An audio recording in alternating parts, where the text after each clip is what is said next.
नमस्कार दोस्तों आप सभी का हमारे चैनल में बहुत बहुत स्वागत है।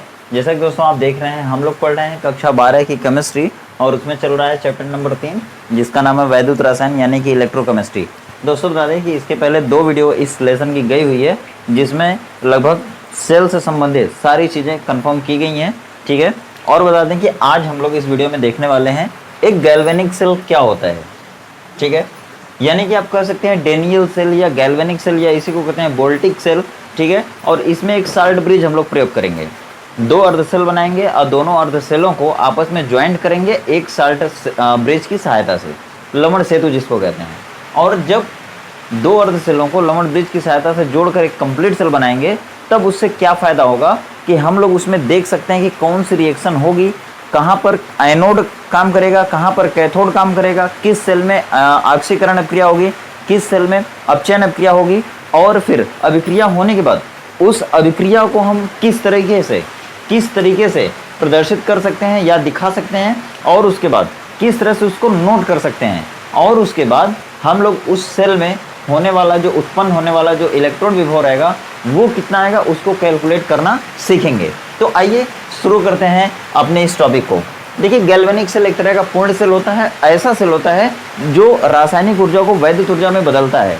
यानी कि इसमें जो हम लोग धातुएं, जो तत्व या धातुएं यूज करते हैं, उन धातुओं में ऑक्सीकरण और अपचयन की अभिक्रियाएं होती हैं जिनके कारण उनमें एक विभव तैयार होता है। उसी को कहते हैं सेल विभव या सेल का विद्युत वाहक बल या इलेक्ट्रोड विभव, सेल का इलेक्ट्रोड विभव कह सकते हैं। आगे आइए देखते हैं एक गैल्वेनिक सेल की संरचना। सबसे पहले देखिए, ये एक हमारे पास मेटल की छड़ है, मेटल की रॉड है, और ये मेटल है कौन सा, तो जिंक है। ये है जिंक मेटल जस्ता। देखिए बारिश हो रही है, मौसम थोड़ा बना हुआ है, तो गाना सुने है ना कि बरसात हो रही है, बरसात होने दो। आगे आप तो खुद समझदार हैं, मज़े लेते रहिए और पढ़ते रहिए, ठीक है। आइए, ये है मेटल रॉड, वो मेटल कौन सी है, जिंक है, जस्ता जिसको आप कहते हैं, और इसको हम लोग जिंक सल्फेट के विलयन में डुबा दिए हैं, ठीक है। ये आपका हो गया जिंक सल्फेट विलयन, ठीक है। कंसंट्रेशन कुछ भी हो सकती है। ये है जिंक सल्फेट का सॉल्यूशन, यह बन चुका है एक अर्ध सेल, इसको कहते हैं हाफ सेल। और इसको अगर आपको दिखाना है तो आप इसको दिखा सकते हैं कि जिंक की छड़ को देखिए, जिंक की छड़ है, छड़ तो है लेकिन जिंक किस अवस्था में है, सॉलिड है। सॉलिड मतलब ठोस है। कहीं कहीं आपको ब्रैकेट में इस तरह दिखाया मिल सकता है कि ब्रैकेट में यस मतलब सॉलिड छड़ है, ठीक है, सॉलिड है, ठोस है। और ये छड़ है, ऐसे आप दिखा सकते हैं। ये जिंक की छड़ है, ये किसका काम कर रही है, पॉजिटिव या नेगेटिव जो भी काम करे, लेकिन आप ऐसे दिखा सकते हैं। और इसको डुबाया गया है जिंक सल्फेट में, तो जिंक सल्फेट भी यहाँ पे लिख सकते हैं, या इसको हटा करके आप यहाँ पे डबल प्लस लगा सकते हैं, और डबल प्लस के साथ साथ आप यहाँ पे AQ भी लिख सकते हैं। AQ मतलब एक्वस हो गया, यानी कि जलीय विलयन हो गया, ठीक है। आगे आइए, ये एक हाफ सेल हो गया। इसमें आप देख रहे हैं कि ये जिंक की छड़ है, जिंक धातु की छड़ है, और उसको जिंक सल्फेट के विलयन में डुबाया गया है। अब उसी तरह से एक और हाफ सेल बनाएंगे, लेकिन उसमें दूसरी धातु रहेगी। देखिए, यहाँ पर जिंक हो गया और यहाँ पर एक दूसरी धातु की छड़ लेते हैं, और ये कौन सी होगी, कॉपर की ले लेते हैं, कॉपर, ताम्र धातु, ठीक है। और सबसे पहले किस धातु का आविष्कार हुआ था, तांबे का, ठीक है। और आदि मानवों ने भी तांबे की ही शुरुआत, तांबे से ही की थी शुरुआत, ठीक है। मतलब धातुओं की खोज कहाँ से हुई, तो तांबे से हुई है, कह सकते हैं ऐसा। सबसे पहले किस धातु का प्रयोग किया था आदमियों ने या आदि मानवों ने, तांबे धातु का, जिसको ताम्र धातु में भी कहते हैं। और हाँ, तांबे के बर्तन में पानी पीना बहुत लाभदायक होता है, ठीक है। चलिए सुनते रहिए, पढ़ते रहिए, देखते रहिए, ठीक है। ये कौन सा सोल्यूशन हो गया, ये हो गया आपका कॉपर सल्फेट, ठीक है दोस्तों। और ये भी एक हाफ सेल बन चुका है, ये हाफ सेल बन चुका है। आज हम आपको पूरी प्रोसेस बताने वाले हैं कि एक गैल्वेनिक सेल या वोल्टिक सेल या डेनियल सेल में कितने चीज़ें होती हैं, उनको आज अच्छे से समझते हैं हम लोग, ठीक है। देखिए, ये हो गया कॉपर सल्फेट, ये हो गया कॉपर, और ये भी एक बन चुका है हाफ सेल बन चुका है। और अब इसको हम लोग नोट कैसे करेंगे या इसको दिखाने का, इसमें जो क्रिया होगी या इसको दिखाने का तरीका क्या है उसको देखिए। कॉपर है, कॉपर की रॉड है, और इसको कॉपर सल्फेट के सॉल्यूशन में डुबाया गया है। यहाँ पे आप कर सकते हैं AQ, कोई दिक्कत नहीं है। ये हो गया इसका नोटेशन, ये हो गया इसका नोटेशन। आप यहाँ पे देख रहे हैं 2 अर्ध सेल बन के तैयार हैं, लेकिन क्या दोनों अभी कंप्लीट हुए हैं, नहीं। कोई भी सेल कंप्लीट नहीं है, दोनों आधे आधे हैं। इस पर क्या होगा थोड़ा समझते हैं। देखिए इसको हम लोग क्या करते हैं, कनेक्ट कर देते हैं इस सेल से, मतलब इस मेटल रॉड से, ठीक है, और यहाँ पे एक वोल्ट मीटर लगा देते हैं। अब यहाँ पर क्या करते हैं, एक साल्ट ब्रिज लेते हैं और यहाँ पे भी डाल देते हैं। ये साल्ट ब्रिज है, ये है मिस्टर साल्ट ब्रिज। ये साल्ट ब्रिज को हिंदी में कहते हैं लवण सेतु। ये लवण सेतु क्या करेगा, ये लवण सेतु क्या करेगा, इसका काम पूछा जाता है आपसे कि what is the function of salt bridge, मतलब कि लवण सेतु के क्या कार्य होते हैं, क्या फंक्शन होते हैं। तो देखिए सबसे पहले पूछा जाएगा कि लवण सेतु का क्या काम है, तो आप बोलेंगे कि ये लवण सेतु क्या करता है, ये दोनों विलयनों को दोनों अर्ध सेलों को आपस में जोड़ता है, और जब जोड़ दिए जाते हैं तो यह एक पूर्ण सेल हो जाता है। सबसे पहली बात। दूसरी बात, यह साल्ट ब्रिज किसका बना होता है, तो देखिए ये बना होता है KCl का, या KNO3 का बनता है, ठीक है, या यह बनता है NH4NO3 का। 3 लवण से बना होता है ये साल्ट ब्रिज, ठीक है। और इसके अंदर क्या भरा जाता है, इसके अंदर क्या भरा जाता है, तो देखिए इसके अंदर भरा जाता है न्यूट्रल या अक्रिय कह सकते हैं, अक्रिय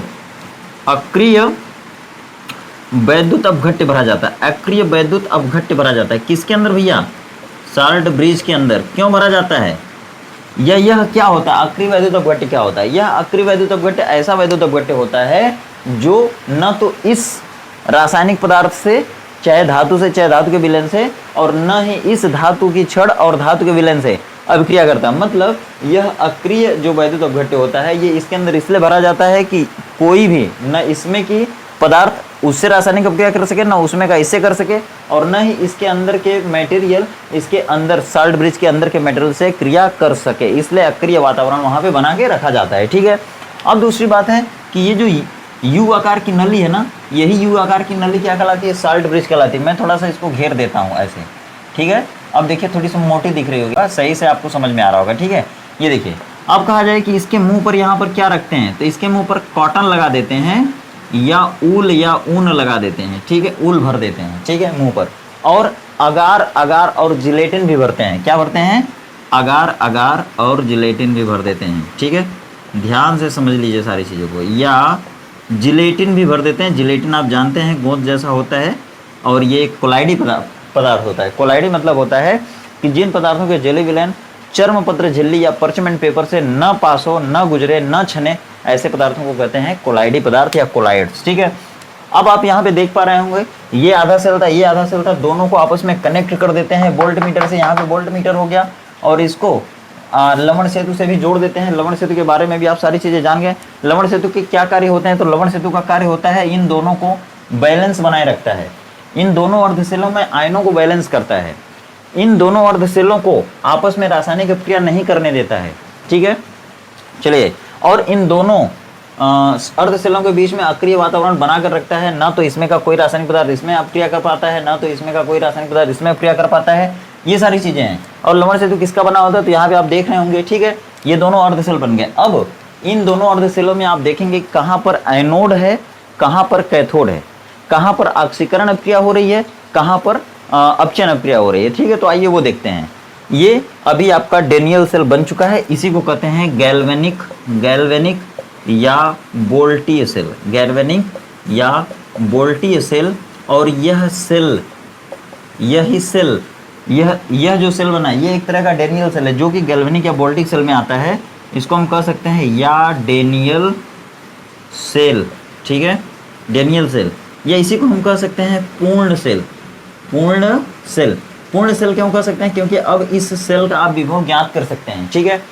अब इन दोनों सेलों को आपस में जोड़ने पर जो भी इनके बीच विभव तैयार होगा ना, उसे आप कह सकते हैं इस सेल का विद्युत वाहक बल, या सेल का विभव, या सेल का इलेक्ट्रॉन विभव, ठीक है। आइए देखते हैं इसमें कहाँ पर अपचयन होता है, कहाँ पर ऑक्सीकरण होता है, कौन एनोड का काम करेगा, कौन कैथोड का काम करेगा। तो सबसे पहले देखिए, ये किस चीज़ की छड़ है, किस धातु की छड़ है, जिंक धातु की छड़ है, जिंक धातु की छड़ है। इस जिंक पर कौन सी क्रिया होगी, देखिए यह जिंक क्या करता है, 2 इलेक्ट्रॉनों को निकाल कर 2 धन आयन बनाता है। ये 2 इलेक्ट्रॉनों को निकाल देता है, ठीक है। ये कहाँ पर होगी, इस छड़ में, इस छड़ पर होगी, ठीक है, इस छड़ पर होगी। अगर ये यहाँ पर आप देखें, अगर ऑक्सीकरण अपचयन आपको मालूम है तो यहाँ पर जिंक के ऊपर कितनी ऑक्सीकरण संख्या है 0, यहाँ पर कितने हो गई 2 प्लस में ऑक्सीकरण संख्या यहाँ बढ़ रही है, तो इस अभिक्रिया को क्या कहेंगे, ऑक्सीकरण कहेंगे। क्या कहेंगे दोस्तों, ऑक्सीकरण। चलिए ऑक्सीकरण या ऑक्सीडेशन, ठीक है, ऑक्सीडेशन समझ में आ रहा होगा। और ये क्रिया जहाँ भी होगी ना उसको कहेंगे एनोड। क्या कहेंगे, एनोड। चलिए ये हो गया Zn से Zn डबल प्लस हो गया, इस क्रिया को ऑक्सीकरण कहते हैं। और ये जहाँ होगी उसे कहेंगे एनोड। यानी कि अब समझिए जरा सा कि कहाँ पे माइनस कहाँ पे प्लस आएगा। ये जो छड़ है, ये जो छड़ है ये इलेक्ट्रॉनों को निकाली है, मतलब यहाँ से इलेक्ट्रॉन निकले हैं, इलेक्ट्रॉन मतलब माइनस, इलेक्ट्रॉन मतलब माइनस, निकले हैं तो इधर तो आएंगे नहीं, इधर से जाएंगे तो इलेक्ट्रॉन यहाँ से उधर जाएगा, ठीक है, और इधर जा करके इधर जा करके इधर जा करके इधर आएगा और इस छड़ पर आके इलेक्ट्रॉन एब्जॉर्ब हो जाएगा। यानी कि यहाँ पर कौन सी धातु थी, कॉपर। कॉपर यहाँ पे किसका काम करेगा, देखिए ये कॉपर क्या करता है, डबल प्लस रहता है। जब इसके पास इलेक्ट्रॉन आएंगे, जब इसके पास इलेक्ट्रॉन आएंगे तो ये कॉपर डबल प्लस के फॉर्म में रहता है और ये दो इलेक्ट्रॉनों को लेकर कॉपर न्यूट्रल बन जाएगा। और इस कॉपर न्यूट्रल को आप सॉलिड कह सकते हैं, कोई दिक्कत नहीं है। ये जो Zn डबल प्लस था ये एक्वस मीडियम में होता है, यानी कि जली विलयन में होता है, आप वहाँ पे AQ लिख सकते हैं। ये जो Zn है, Zn धातु की छड़ है तो सॉलिड है तो उसको आप यस ब्रैकेट में लिख सकते हैं। ये जो कॉपर डबल प्लस है वो कहाँ तैयार हुआ है, यहाँ पर इस विलयन के कारण तैयार हुआ है, ठीक है। तो ये जो विलयन है ना कॉपर डबल प्लस, वो विलयन में है, इसलिए आप वहाँ पे AQ दिखा सकते हैं, एक्वस है, मतलब कि जलीय विलयन में उत्पन्न हुआ है, Cu डबल प्लस। अब देखिए ये यहाँ पर क्या था, डबल प्लस था, कॉपर की ऑक्सीकरण संख्या कितनी थी, +2। ये इलेक्ट्रॉनों को सोख लिया, जब सोख लिया तो इसकी ऑक्सीकरण संख्या यहाँ पे 0 हो गई। जब ऑक्सीकरण संख्या बढ़ती है, देखिए यहाँ पे बढ़ रही है, 0 से +2 हो गई तो ऑक्सीकरण हुआ, और यहाँ पर +2 थी अब 0 हो गई, तो यहाँ पर ऑक्सीकरण संख्या घट गई तो अपचयन कहेंगे। और अपचयन जब होगा तो ऐसी अभिक्रिया को आप रिडक्शन कह सकते हैं, कोई दिक्कत नहीं है, रिडक्शन।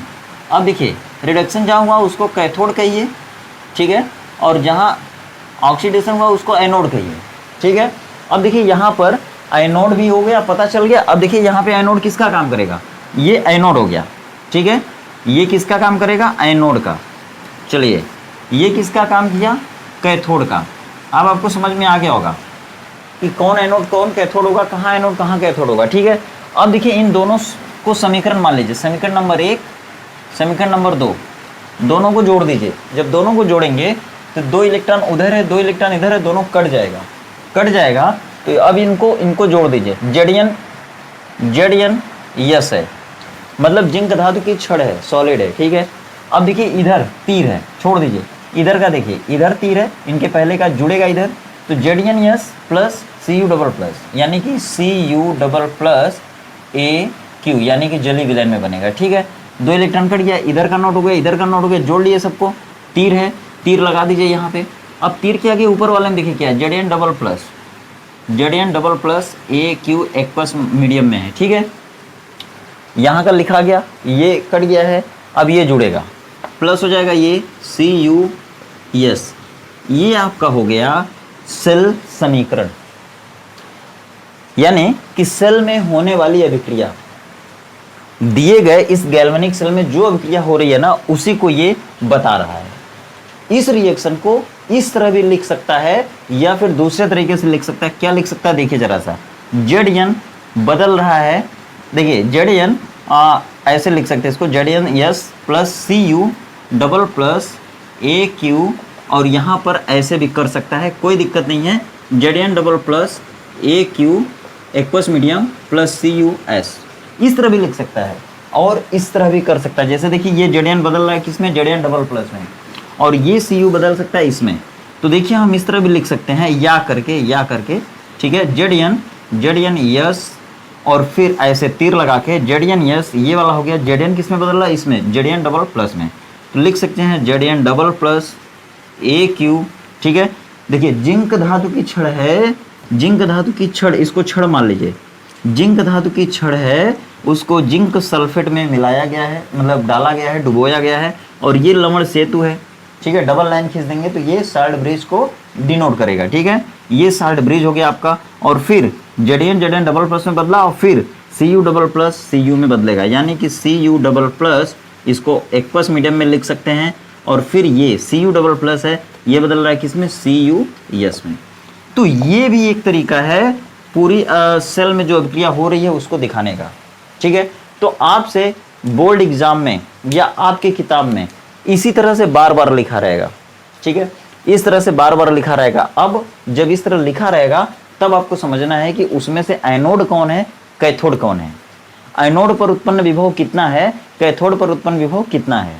ठीक है, तो इस तरह से जब रिएक्शन आपको दी रहेगी किताबों में हमेशा हमेशा, तो आपको वहां पे समझना है कि इनमें से एनोड कौन है, कैथोड कौन है, क्योंकि जब आप ये जान जाएंगे तब आप सेल विभव आसानी से निकाल पाएंगे, नहीं तो आपको वहां पे दिक्कत हो सकती है। ठीक है, चलिए अब देखिए इसी को और कैसे लिखा जा सकता है। देखिए इसको इस तरह भी लिख सकते हैं, जेडएन यस है, यस को लिख भी सकते हैं, हटा भी सकते हैं, कोई दिक्कत नहीं है। जेडएन बदला जेडएन डबल प्लस में, ठीक है, छोड़ दीजिए। यहाँ पे एक्वस है, भले से है, वहाँ पर अगर किसी जैसे किताबों में किसी न्यूमेरिकल में वहाँ पे सांद्रता दे देता है। जैसे मान लीजिए ये एक्वस है ना, एक्वस मतलब जली विलयन है, अगर जली विलयन रहेगा तो सांद्रता भी हो सकती है। तो यहाँ पे दे सकता है 0.1 m मतलब मोलर।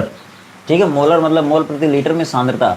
तो यहाँ पर आप उस सांद्रता को भी लिख सकते हैं जो किताबों में दी हुई हो सकती है। इसका मतलब जो ये जेडियन सल्फेट यानी कि जिंक सल्फेट का जो एक्वस सोल्यूशन है, जली विलयन है, उसकी सांद्रता अगर दी है तो यहाँ पे लिखा जा सकता है, कोई दिक्कत नहीं है। तो ये हो गया जिंक धातु की छड़ को जिंक सल्फेट के इतने मोलर विलयन में डुबाया गया है, फिर उनको साल्ट ब्रिज की सहायता से कॉपर सल्फेट के दी हुई सांद्रता में कॉपर की छड़ को डुबोया गया है। इस तरह भी आप लिख सकते हैं, cell notation, cell reaction notation कर सकते हैं, कोई दिक्कत नहीं है।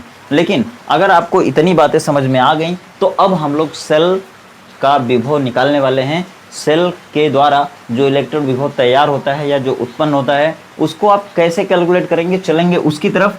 उसको हम लोग लिखते हैं, देखिए ई लिख सकते हैं। ई मतलब हो गया इलेक्ट्रोड पोटेंशियल ऑफ सेल, किसी भी सेल का इलेक्ट्रोड विभव, या फिर लिखा जा सकता है EMF, यानी कि ये हो गया इलेक्ट्रोमोटिव फोर्स, किसी भी सेल का विद्युत वाहक बल। विद्युत विभव भी कह सकते हैं, कोई दिक्कत नहीं। सेल का विभव कह सकते हैं, सेल का वैद्युत विभव कह सकते हैं, सेल का वैद्युत वाहक बल कह सकते हैं, या कहीं कहीं इसी EMF को ऐसे लिख देता है तो कोई दिक्कत नहीं है। इसी चीज को कहीं कहीं इस तरह भी लिख सकता है, ई ऑफ सेल मतलब इलेक्ट्रोड पोटेंशियल ऑफ सेल लिख सकता है, कोई दिक्कत नहीं है। अगर यहाँ पे ई नॉट ऑफ सेल लिख रहा है, इसका मतलब है स्टैंडर्ड इलेक्ट्रोड पोटेंशियल, क्योंकि जो ई नॉट होता है, ई नॉट इसको कहते हैं स्टैंडर्ड इलेक्ट्रोड पोटेंशियल।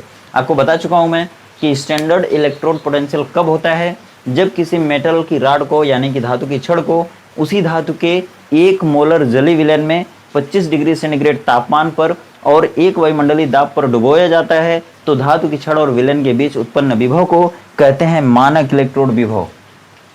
ठीक है, स्टैंडर्ड इलेक्ट्रोड पोटेंशियल कहते हैं, और तब उस मानक इलेक्ट्रोड विभव को ई नॉट से दिखाते हैं। तो यहाँ पर ई नॉट ऑफ सेल भी कह सकते हैं, यानी कि सेल का मानक इलेक्ट्रोड विभव।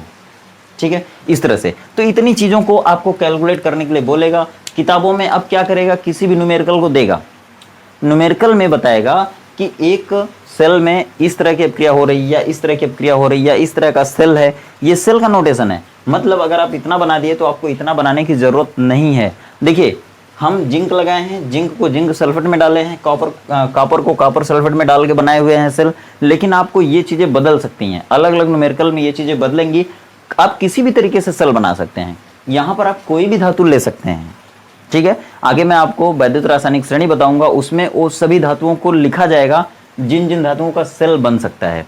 देखिए हम जिंक का सेल बनाएंगे कब, जब हमको जिंक की तरह विभव चाहिए। मतलब अगर हमको एक वोल्ट चाहिए तो हम दूसरे धातु का सेल बनाएंगे, अगर हमको 12 वोल्ट चाहिए तो हम दूसरे धातु का सेल बनाएंगे, अगर हमको 5 वोल्ट चाहिए दूसरे धातु का सेल बनाएंगे, अगर हमें 0.5 वोल्ट चाहिए तो हम दूसरे धातु का सेल बनाएंगे। मतलब अलग अलग धातुओं के सेल आप बना सकते हैं, लेकिन सारे सेलों में, सारी धातुओं में ऑक्सीकरण अपचयन ठीक इसी तरीके से होगा। ठीक है, हो सकता है आपको ये दे दे, हो सकता है आपको ये दे दे, हो सकता है आपको ये सब दे दे, ठीक है, तो कुछ भी दे दे, लेकिन आपको लास्ट में निकालना क्या पड़ेगा, सेल का वैद्युत वाहक बल या सेल का इलेक्ट्रोड विभव या सेल का विभव पूछा जा सकता है आपसे। तो आइए उसकी तरफ चलेंगे कि किस तरह से आप सेल का विभव निकालेंगे। देखिए कई तरीके हैं, एक तो है नर्स समीकरण, ठीक है, नर्स समीकरण, लेकिन उस नर्स समीकरण को कई तरह से हम लोग लिखते हैं, उसको कई फॉर्मेट में लिखा जाता है। कभी किसी भी पद की वैल्यू रख के दे देता है, कभी किसी किसी की बिना वैल्यू रखे ही एक मानक तरीके से लिख देता है, उसमें सबकी वैल्यू रखना पड़ता है, सबकी वैल्यू रख करके जो बाद में आंसर आता है वही आपका विभव होता है, ठीक है। तो आइए देखते हैं किस तरह से सेल का विभव हम लोग निकालेंगे, उसको आगे पढ़ते हैं। लेकिन इसमें आप समझ पाए होंगे कि किस तरह से गैल्वेनिक सेल बनता है, किस तरह से डैनियल सेल बनता है, किस तरह से उसमें क्रियाओं को दिखाया जाता है, कहाँ पर ऑक्सीकरण होगा, कहाँ पर अपचयन होगा, कैसे पहचानेंगे एनोड है, कैसे पहचानेंगे कैथोड है, सारी चीज़ इसमें डिस्कस हुई, ठीक है। आइए आगे देखते हैं किस तरह से इसी सेल का वैद्युत वाहक बल या सेल विभव निकालते हैं, ठीक है, आइए।